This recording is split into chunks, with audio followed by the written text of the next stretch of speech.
Buenos días a los que nos saludé. Casi que podríamos decir que todas las canciones son el mensaje de hoy, porque la verdad que muy certeras en sus palabras cada una. Muy bien, hoy vamos a seguir con el pasaje de Hebreos que nos toca, en el capítulo 2, ya terminándolo.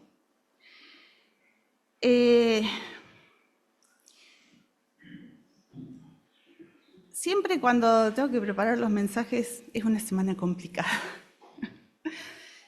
Gracias, José.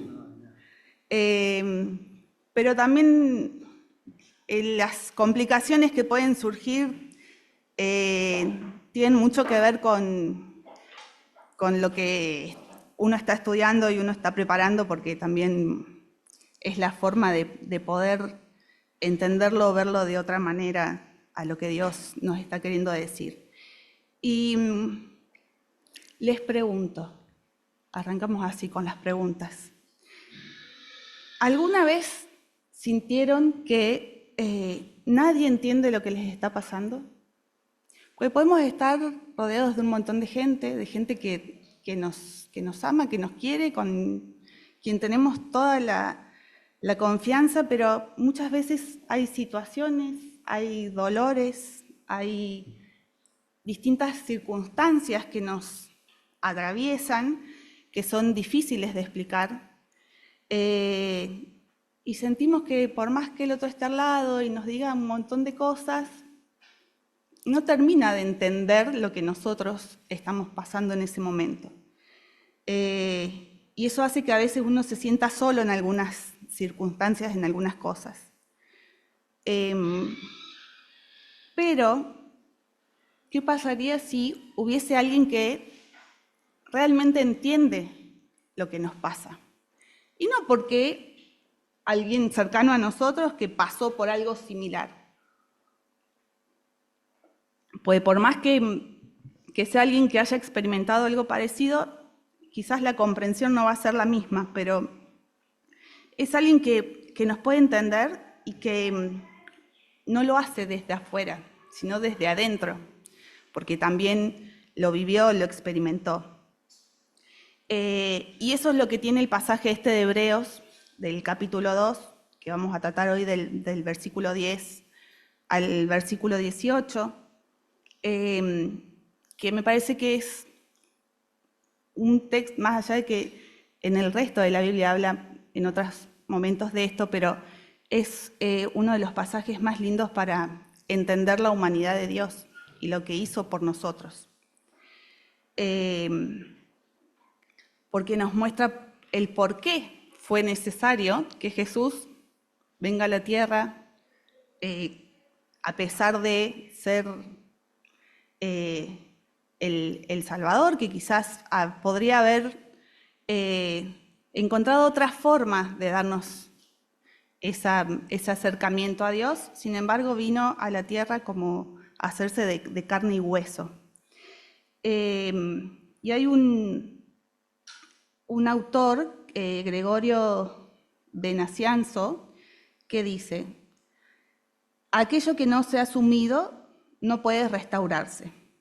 Con lo que da a entender que para que la redención llegue a todos los oscuros rincones de la existencia humana, Jesús tenía que asumir dicha existencia en su totalidad. No era simplemente un Dios revestido de carne, sino verdaderamente humano y como tal, vulnerable. Aquel que era el Señor Todopoderoso, el que puso a las estrellas en sus órbitas, el que se sentó sobre el globo y por su poderosa palabra lo hizo girar, se hizo vulnerable al andar sobre la hierba que él mismo había creado. Física y mentalmente, Jesús era verdaderamente humano. En ninguna parte se ve esta vulnerabilidad de un modo más contundente que en el sufrimiento del Hijo en su muerte. Y en este pedacito de Hebreos, del versículo 10 al 18, se trata ese sufrimiento como uno de los principales propósitos de esa encarnación. Dice, tenía que ser completamente humano para morir, ¿sí? Si tienen abiertas sus Biblias en esta parte, vamos a leer esos versículos del capítulo 2 a partir del versículo 10. Dice, así que convenía que Dios, quien todo lo creó para gloria suya, permitiera los sufrimientos de Jesús para que de esta manera pudiera llevar a la gloria a muchos hijos. Tanto Jesús, que nos santifica, como nosotros, que somos los santificados, tenemos un mismo origen. Por ello Jesús no se avergüenza de llamarnos hermanos. Cuando dice, hablaré de ti a mis hermanos y juntos te cantaremos alabanzas. Y en otra parte dice, confiaré en Dios, y añade, aquí estoy con los hijos que Dios me ha dado. Por consiguiente, ya que los hijos de Dios son de carne y hueso, Jesús también compartió esa misma naturaleza de carne y hueso, para así anular por medio de su muerte al que tiene el dominio de la muerte, al diablo, y poder librar a los que vivían siempre en esclavitud por temor a la muerte. Sabemos que Él no vino para rescatar a los ángeles, sino a los descendientes de Abraham. Por eso era necesario que en todo fuera semejante a sus hermanos, pues sólo así podía ser un sumo sacerdote fiel y misericordioso al servicio de Dios, con el propósito de pagar por los pecados del pueblo. Y ya que Él mismo sufrió la tentación, puede ahora ayudar a los que son tentados. Y en estos versículos los separé en 4 puntos para ir analizando un poquito a qué hace referencia o qué es lo que nos quiere decir con cada uno de estos. Y el primer punto tiene que ver con el versículo 10. Ahí está, muy bien. Que dice la perfección a través del sufrimiento. Porque dice que Dios, que creó todo y tiene el poder para todo, permitió los sufrimientos de Jesús, ¿sí? Para que de esta forma pueda llevar a la gloria a muchos hijos. Y es como que esta perfección a través del sufrimiento tenía un propósito mayor, que es lo que tenemos que ver y tenemos que entender. Dice que Dios, el creador de todo, decide perfeccionar al autor de la salvación a través del sufrimiento. Jesús no evitó el sufrimiento, sino que lo atravesó completamente. No porque le faltara algo, sino porque cumplió su misión experimentando la vida real, como cualquiera de nosotros. No eligió el camino cómodo, no vino a ser un simple espectador, de estar en otro lugar, en otro nivel, viendo lo que pasaba, sino que fue un protagonista real del dolor humano. Y eso es lo que cambia todo, porque Jesús sabe lo que es perder, sabe lo que es angustiarse, sabe lo que es la traición, sabe lo que es sentirse presionado por distintas cosas, a pesar de todos los sentimientos lindos también que experimentó, ¿sí? Pero Él pasó por todo eso, realmente en sus años tuvo todas esas vivencias. Y hoy en la actualidad que vivimos en una sociedad que busca distanciarse del dolor, distraerse, no sentirlo, anestesiarse con distintas cosas, poder evitarlo, es difícil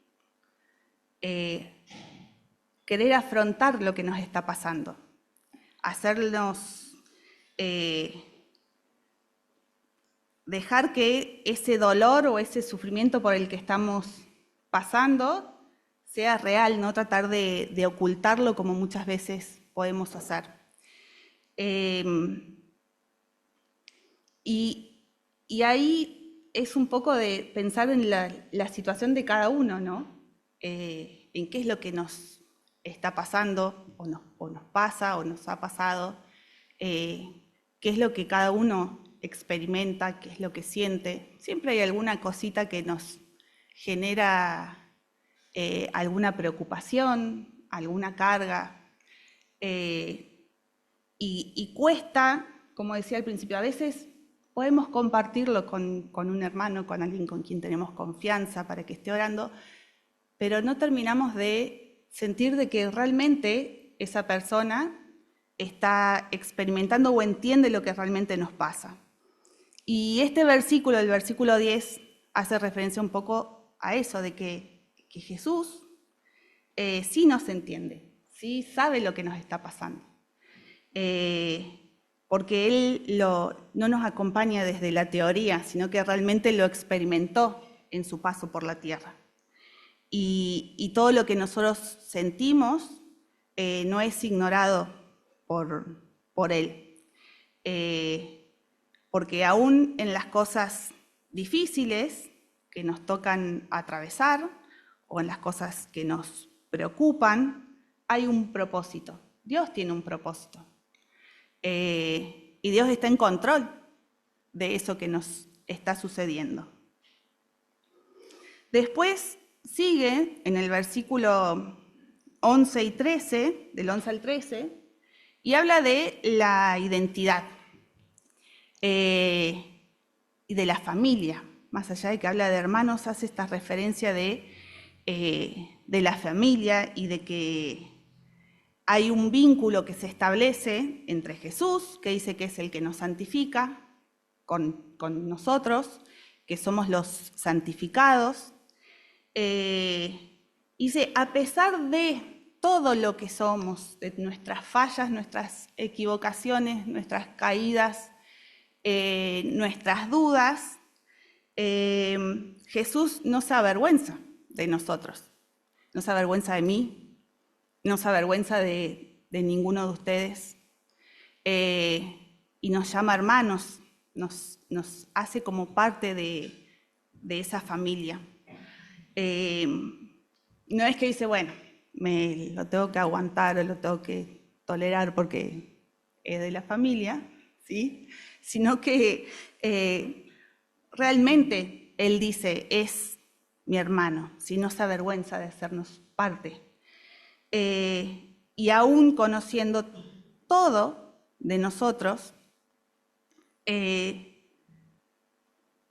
no nos acepta por lo que logramos, por lo que conseguimos ser o por nuestro título o por nuestra profesión, sino que nos acepta por lo que Él hizo por nosotros. Eso es lo que nos convierte en parte de su familia, lo que nos convierte en sus hermanos, en que Él pueda llamarnos de esa forma y decir, como dice en el versículo 12, hablaré de ti a mis hermanos y juntos te cantaremos alabanzas. El punto 3 que te hemos planteado, que son los versículos 14 y 15, hablan de la victoria sobre el miedo, que es la victoria sobre la muerte, ¿no?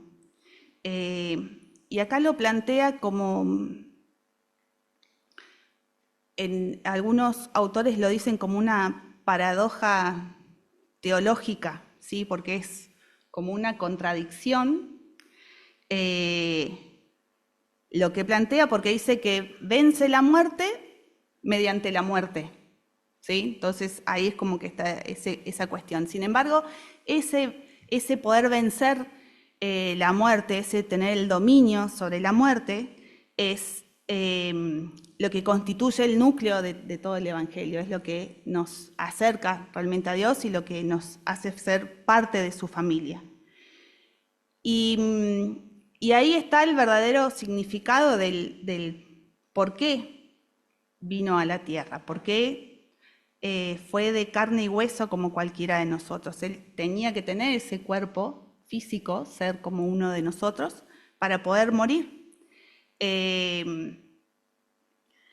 porque en su naturaleza de espiritual no iba a poder hacerlo. Entonces necesitaba encarnarse para poder realizar y llevar adelante ese sacrificio de la muerte. Y como les decía antes, Jesús, si vemos en su historia, se hizo realmente humano. Y cuando lo pensamos en su tiempo con los discípulos y los momentos que pasó y que compartió, que tuvo momentos seguramente de felicidad con ellos, compartiendo, de alegría, de cánticos. También tuvo momentos de tristeza, cuando perdió a alguno de sus amigos, momentos de angustia, cuando sentía que ya se estaba acercando ese momento. Pasó por tentación, ¿sí? Cuando estuvo ahí siendo tentado por el diablo, y sin embargo pudo siempre hacerle frente a todas esas cosas. Y uno dice, ¿para qué? ¿Con qué necesidad alguien que es el dueño de todo? Tener que experimentar todas esas cosas, pasar por todas esas cosas. Y es simplemente para eso, porque tenía que poder tener el dominio de la muerte, poder vencer a eso que muchas veces nos esclaviza, como dice acá, librar a los que vivían siempre en esclavitud por temor a la muerte, que es lo que dice el versículo 15. Y es la humanidad, todos estábamos esclavizados por un miedo, que es ese miedo a la muerte, el miedo a perderlo todo. Y es un miedo que muchas veces condiciona nuestras decisiones o nos paraliza o nos quita la tranquilidad, nos quita la paz. Sin embargo, Jesús hizo esto tan radical, tan único, que es meterse en la muerte y vencerla, ¿sí? Y eso es lo que cambia toda la historia después. Porque ya eso que nos ataba, que nos generaba temor, que nos tenía esclavos, ya no tiene la última palabra, porque fue vencido por Jesús en lo que Él hizo en la cruz por cada uno de nosotros. Y una de las cosas que leía con respecto a esto de que nos quita ese temor, nos quita esa esclavitud, nos quita eso que tantas veces nos puede paralizar, es una frase que dice que Jesús no vino a sacarte del dolor, sino que vino a encontrarte en medio de él. Porque muchas veces cuando estamos pasando por momentos complejos, esos encuentros que podemos tener con Dios son los que nos restauran, nos dan fuerzas, nos dan ánimos para seguir adelante y nos hacen entender su vida y su propósito de otra manera también. Y los últimos dos versículos, del 16 al 18, habla de una ayuda real en la lucha. Y plantea de esto de su postura o el poder convertirse en un sumo sacerdote. Y si nos vamos un poco más atrás en la historia, cómo era en Levítico lo va contando un poco, que plantea esto de que el sumo sacerdote una vez al año podía entrar en ese lugar sagrado del templo, ¿sí? Para ofrecer un sacrificio por los pecados de todo el pueblo.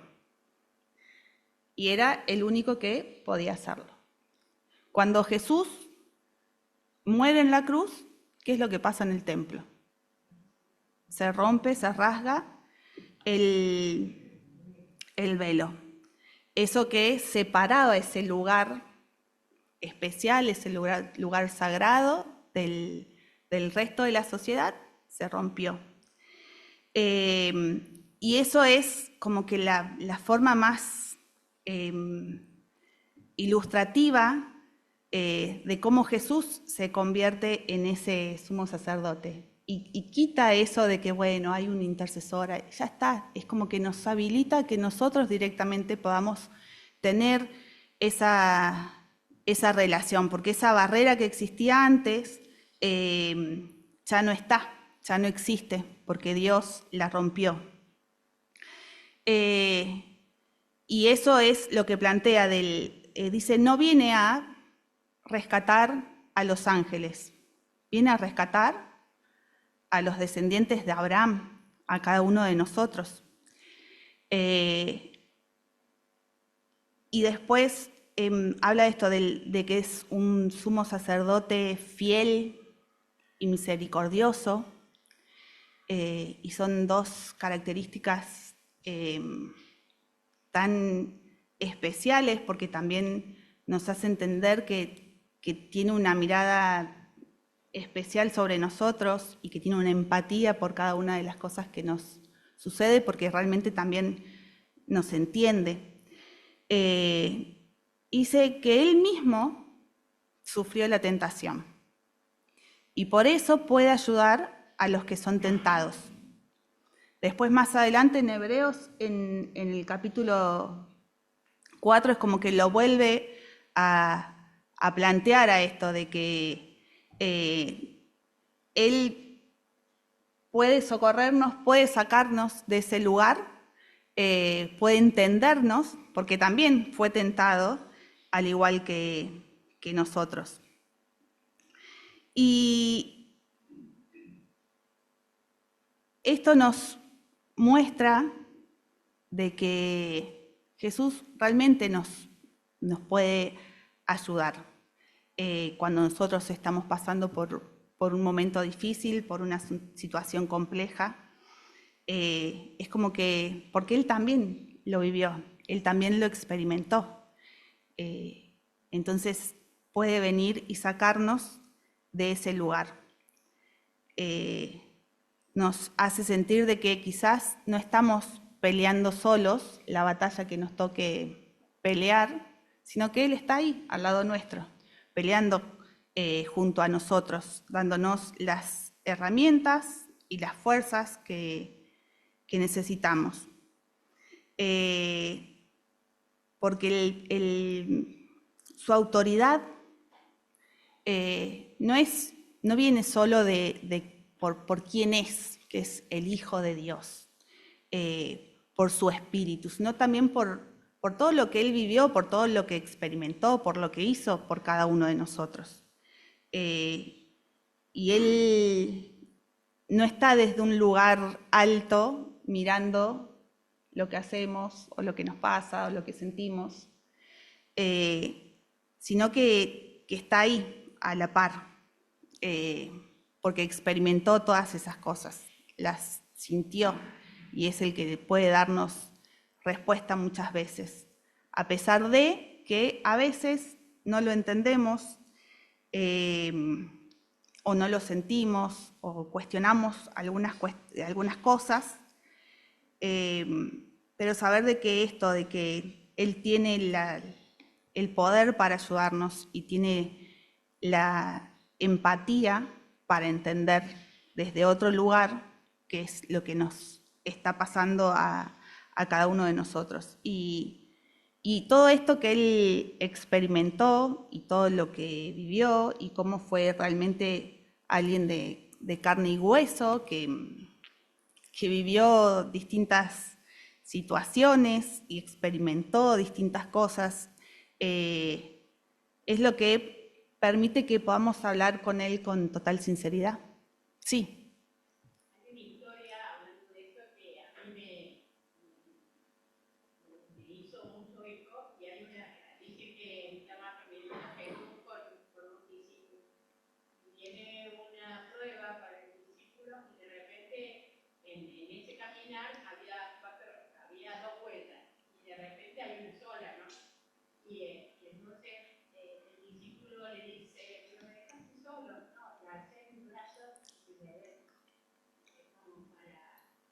estos momentos sí, muchas veces Sí, a pesar de que a veces quizás, como dice él, me dejaste solo, porque no lo sentimos, porque decimos, ¿por qué no quitó este pesar? ¿Por qué me permite pasar por esto? Pero saber de que él sigue estando ahí y que no minimiza lo que nosotros sentimos o lo que nos está pasando o cómo afrontamos cierta situación puntual. Porque cuando nosotros sufrimos por algo, tenemos que pensar que Jesús ya lo pasó, ya lo sintió, ya estuvo ahí. Cuando nos sentimos solos, o nos sentimos incomprendidos, tenemos que pensar en lo que decía ahí en el versículo 11, que dice, nos llama hermanos, está ahí, somos parte de su familia. Cuando tenemos miedo, cuando hay algo que nos paraliza, que nos quita la tranquilidad,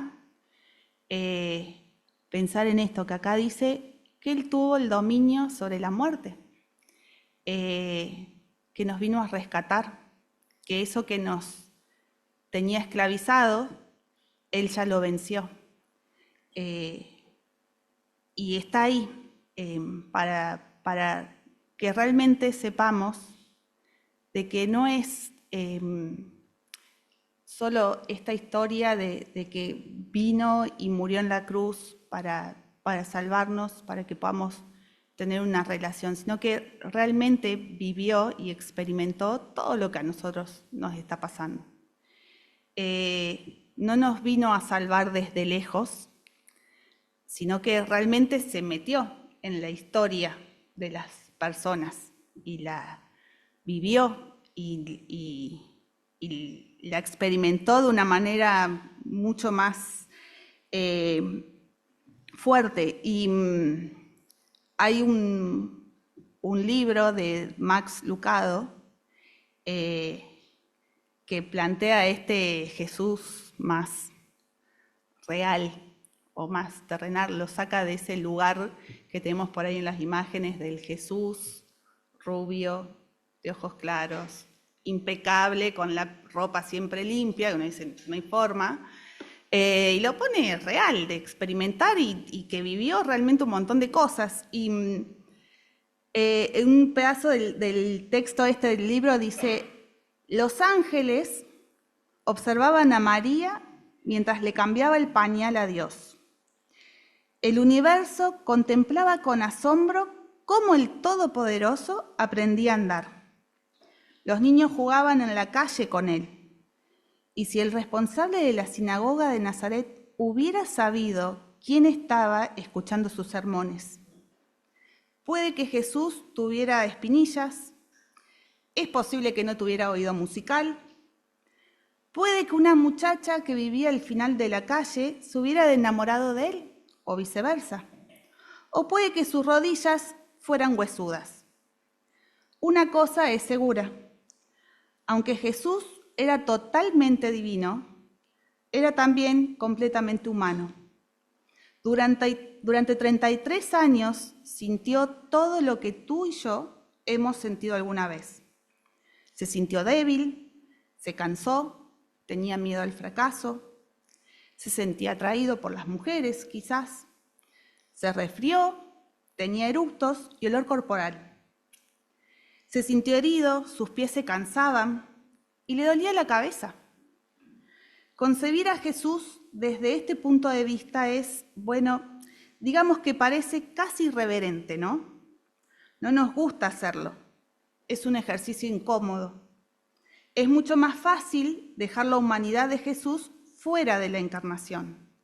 Limpiar el estiércol alrededor del pesebre, secar el sudor de su rostro, pretender que nunca roncó, se sonó la nariz o se dio un golpe en el dedo con un martillo.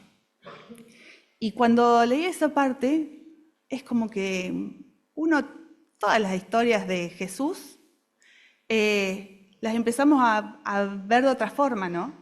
Porque lo vemos tan real, deja de ser ese Jesús que tenemos o que nos han inculcado, Y es ese real, que tal cual, cuando era un niño, cuando estaba aprendiendo a caminar, ¿cuántas veces se debe haber caído y se debe haber aparecido con un chichón? No por ser el Hijo de Dios, no lo experimentaba. Y el entender a Jesús en ese lugar, en esa situación, creo que también nos hace ver, o al menos a mí, entender de otra forma cuando acá dice, che, no importa lo que sos, no importa todas las macanas que te mandaste y te vas a seguir mandando, no importa. Jesús te llama hermano, está ahí, está cerquita tuyo. Hizo todo eso para que yo pueda entender que cuando estoy pasando por un momento difícil, cuando estoy con algo que me quita el sueño, que me preocupa, Él está ahí y me entiende mejor que nadie. Por más que, como les decía al principio, por más que yo pueda pedirle a alguien que esté orando porque hay algo que me tiene mal, pero también sé que cuando dejo esa carga sobre Jesús, la paz que voy a experimentar es otra, porque entiendo de que Él realmente lo vivió así, de esa manera. Y ahora mientras la Flor pone uno de estos días, mientras estudiar, que me sentaba con los auriculares, con música para quitar el sonido de fondo de mi casa, por más que aparecían hablando igual, pero es una forma de un poquito poder concentrarme, así que creo que hace 2 días ya no con los auriculares. Y uno de esos días que vendía, puse, no busqué nada en particular, puse la música y la primera canción que me apareció es esta. Es una canción viejita y que la verdad que hace muchos años no la escuchaba. Y cuando la escuché dije, sí, al menos a mí me hizo decir realmente, y como dice ahí, se llama indudablemente, indudablemente sos vos el que está ahí en todo momento sosteniéndome. Así que los invito para que la podamos escuchar.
cuando le preguntaron al grupo de rescate por la canción esta, ellos dicen, llevamos 25 años como grupo viviendo de lo que nos gusta, de cantar, de llevar la palabra de Dios a través de nuestras canciones. Todos tenemos una familia con la que compartimos, amigos, una iglesia. Indudablemente es Dios el que estuvo en todo eso. Y hay como que 3 frasecitas así de la canción. Dice, ¿cuánto me has amado a pesar de mí? Incondicional, has rescatado mi vida y tu fidelidad vuela por sobre el temor. Yo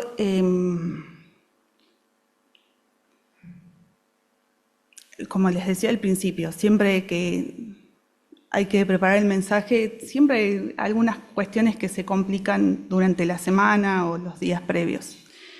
Y sin embargo, es saber de que está, a pesar de todo eso, está Dios, está Jesús ahí.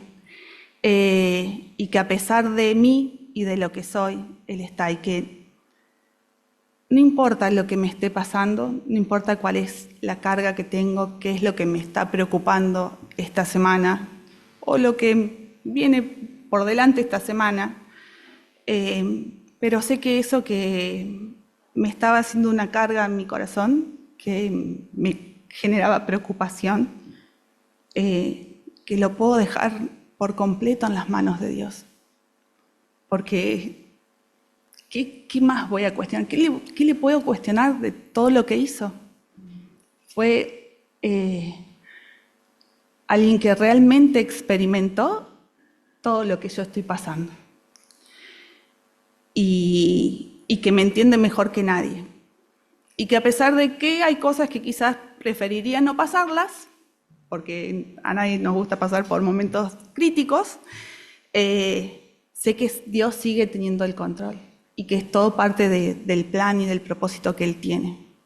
Y que indudablemente en cada una de esas cosas es Él el que está ahí, acompañándome, sosteniéndome cuando veo una sola huella. Sé que es Él el que me levanta ahí. Y yo solo espero que hoy sí, no sé qué es lo que le pasa a cada uno. Quizás tuvieron una excelente semana y también esos momentos felices, poder dejarlo en manos de Dios, porque también son parte del plan de Él para nosotros. Pero si hay algo que te preocupa, si hay algo que te quita la paz, que lo sentís como una mochila pesada que cuesta, que puedas ponerlo en manos de ese Jesús, que fue igual que nosotros, que nos dice hermanos, que te dice acá estoy, yo sé lo que estás pasando, yo sé lo que estás viviendo. Entonces, dejarlo en sus manos, por más de que a veces no sentimos la respuesta inmediata, pero saber de que Él está y que no nos deja solo. Y que a pesar de que tengamos a alguien en quien confiamos, a quien le podemos decir, che, necesito que estés orando por mí, por esto, a pesar de que sé que quizás no terminás de entender cómo me siento, pero es alguien que nos va a estar también apoyando y va a estar dejando nuestra carga para que podamos sentir la paz de Dios en todo eso. Y que esta semana que nos queda por delante, en cada cosa que nos toque vivir y experimentar, nos vamos a acordar de esto, ¿no? De que indudablemente es Dios el que está ahí, controlando cada una de las cositas que nos pasan y haciéndonos pasar el día.